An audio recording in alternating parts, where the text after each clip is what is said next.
Bon alors on dit quoi my loves? On dit quoi? J'espère que vous allez bien. Je suis ravie de vous retrouver aujourd'hui pour une nouvelle vidéo. Aujourd'hui je vous montre comment j'ai installé cette coiffure de protection. Oui, vous m'avez fatigué sur Instagram. Donc j'ai dit aujourd'hui là je vais tout vous montrer. Et ce tuto est particulièrement dédié aux fainéantes. Oui c'est parti, on y va. Donc la coiffure que je porte en ce moment vient de chez My First Wig. Donc je l'ai reçue en à peu près 4 ou 5 jours. Et c'était donc pour fêter leurs 4 années d'existence. Comme d'habitude dans My First Wig, vous avez une petite trousse dans laquelle vous avez tout un tas d'accessoires. Là, j'ai reçu un carton VIP. Je vous mets toutes les informations en barre d'infos avec les réductions et tout ça pour pouvoir fêter leur anniversaire. Donc, comme d'habitude, la perruque est bien protégée dans un étui. Moi, j'aime trop ça. Et dans la petite poche de protection, dans la petite trousse, on va dire, moi, je suis devenue bordelaise, donc je dis poche. Vous avez des bobby pins, vous avez un petit peigne à queue, vous avez des pinces pour pouvoir tenir vos cheveux. Ensuite, la perruque, elle, est bien évidemment protégée dans son petit sachet avec son petit filet. Moi, ce que j'aime avec cette protection-là, c'est que ça me permet de ranger toutes mes perruques et de savoir qui est où. Donc en général il y a 3 peignes.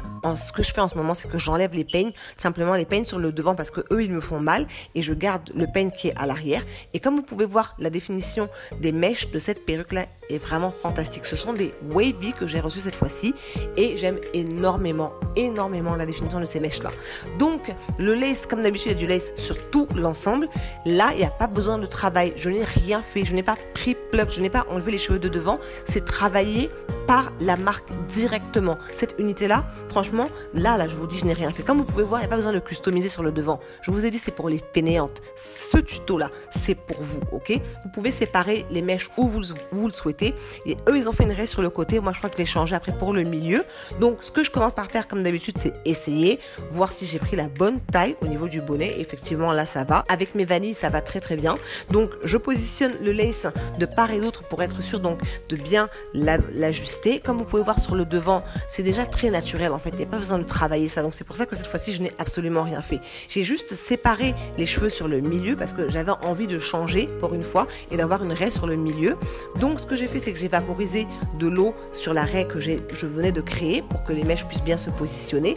Ensuite j'ai attaché mes cheveux en arrière et ce que j'ai fait, le seul travail on va dire entre guillemets, c'est de redéfinir ma raie du milieu pour être sûr que ça donne un effet assez naturel, parce que comme vous pouvez le voir dans le avant et dans le après, ben il y a quand même une petite différence, on est d'accord ou pas?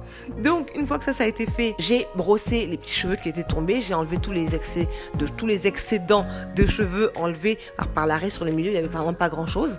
Et ensuite je suis passée à la customisation de mon lace. Donc vous les fainéantes là, voilà, c'est la partie pour vous. Vous voulez pas décolorer le lace. Vous m'avez dit dans tous mes tutos, Nouna, moi j'ai pas le temps de faire ce genre de truc. Ce que je te conseille de faire, c'est de prendre ton fond de teint liquide ou en poudre et tu tapotes du fond de teint partout sur ton lace. Le résultat sera un résultat très naturel, comme tu peux le voir là. La teinte est vraiment naturelle, on dirait ma peau tout simplement. Donc les gens qui n'ont pas le temps, franchement vous faites ça le début de la semaine, ça reste toute la semaine et le week-end vous lavez votre perruque, vous enlevez le fond de teint et on recommence. Donc c'est parti maintenant pour la partie customisation parce qu'on va pas garder le lace bien évidemment. Bon, il y a des gens qui gardent le lace, mais je sais pas, il y a des modèles bizarres ici dehors. Donc, on passe à la partie customisation et comme vous avez pu voir, la différence entre la partie où j'avais mis le fond de teint et la partie où j'avais pas mis le fond de teint est vraiment très naturelle. Donc, je commence à couper le lace d'abord autour de mes oreilles et ensuite je passe sur le devant. Je découpe un petit peu en ciseaux, en fait une forme pas trop droite comme vous pouvez le voir. J'étais un peu près de vous donc vous n'avez pas pu voir, mais j'essaie de pas découper tout droit pour éviter que ça fasse fake en fait et que ça donne un effet un peu plus naturel. Cette fois-ci j'ai pris le noir, d'habitude je prends le blanc mais là j'ai pris le noir, j'ai mis une bande assez fine et je suis désolée, j'étais vraiment proche donc je me suis pas rendu compte que j'étais penchée, mais en gros j'ai mis une couche assez fine. Les flemmards là moi j'ai fait avec la main, mais vous pouvez prendre votre sèche-cheveux si vous préférez, ça ira un peu plus vite. Et ensuite j'ai pris le spray donc de chez Got2b que j'ai vaporisé sur la couche que je venais d'appliquer. Comme vous pouvez le voir, comme d'habitude c'est toujours sur ma peau et pas sur mes cheveux. Et ensuite j'ai juste descendu la perruque sur la partie de colle et j'ai maintenu quelques secondes en passant le peigne pour que le peigne puisse appuyer le lace dans la colle. Je ne sais pas si ça make sense, mais en tout cas vous comprenez ce que je veux dire. Et ensuite avec le dos du peigne ou avec on va dire la queue du peigne, ben, ce que je fais c'est que j'appuie pour être sûr que ça se fond et que ça se fixe bien. Moi ma partie la plus compliquée c'est les côtés, donc je prends vraiment du temps. Quand je mets sur les côtés, je prends mon temps, je colle bien, je mets même parfois 2 couches pour être sûr que les côtés tiennent bien. Une fois que ça c'est fait, j'ai mis un petit foulard en satin, le temps de finir les boucles. Donc ce que j'ai fait, c'est que j'ai juste vaporisé de l'eau. Là, ce que vous voyez, c'est de l'eau que je vaporise sur les longueurs pour redéfinir un tout petit peu les boucles. Et ensuite, j'ai pris une mousse coiffante de chez Keraker. C'est un très très vieux produit que j'avais gardé. Et en fait, ça a vraiment bien aidé à redéfinir les boucles. J'en ai mis de façon assez généreuse, surtout sur le devant, parce que c'est le devant où j'ai travaillé, où j'ai brossé un petit peu. Donc je voulais redéfinir les boucles sur le devant de la perruque. Donc comme vous pouvez le voir, la définition est vraiment très très belle. C'est pas le genre de mèche que j'ai l'habitude d'utiliser, de définition que j'ai l'habitude de porter, mais en fin de compte, avec ce que vous m'avez dit sur Instagram, et puis bon, moi-même à la fin, j'étais d'accord. Donc je me suis dit, je vais vous offrir quelques petites secondes de make-up parce que vous êtes nombreuses à me demander des tutos make-up. Là, c'est vraiment très très rapide. J'ai fait un truc vraiment très très simple. J'ai juste maquillé mes yeux en rose. J'avais envie de rose ce jour-là. Donc une fois que j'ai enlevé le foulard, comme vous pouvez voir, c'est bien plaqué. On dirait que ce sont mes cheveux qui poussent de mon cuir chevelu, je sais. C'est comme ça que je bluffe les gens dehors ici. Donc, je suis passée ensuite à l'application de mon fond de teint. J'ai fait les yeux vraiment très très rapidement. J'ai vraiment rien fait de compliqué.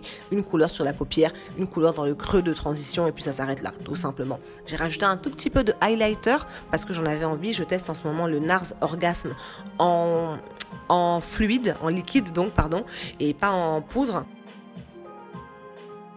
Et ensuite, je suis passée à l'application de mon blush. C'est un blush de chez La Femme. Si je retrouve le nom, je vous le mettrai en barre d'infos. Donc voilà, le make-up est vraiment très très simple. Je ne me suis pas pris la tête. Et bien sûr, je suis passée à un rouge à lèvres rose de chez Rose. Et celles qui ne sont pas encore abonnées, s'il vous plaît, merci de ne pas perdre trop de temps et de vous abonner. Donc comme vous voyez, bon, j'avais envie de rose ce jour-là, ok? Certaines diront que c'est too much. Moi, je trouvais ça très chic. Et voilà le résultat, my loves. Ça donne un effet vraiment très naturel. En tout cas, moi, je trouve que ça donne un effet naturel. J'ai pas fait de baby's hair ou de plaquage. J'ai rien fait en fait. C'est juste quand j'ai enlevé le foulard que ça donnait ce reflet-là. Et je me suis enjaillée pendant un bout de temps. Laissez-moi vous dire. Donc, comme j'avais pas envie de lâcher les cheveux, j'ai fait des petites twists sur le devant. J'ai fait 2 mini flat twists en fait, on va dire. Et j'ai mis des bobby pins pour les maintenir tout simplement. Et voilà le résultat de mon look du jour. Clairement, c'était vraiment très très simple. En moins de 10 minutes, j'étais prête, honnêtement.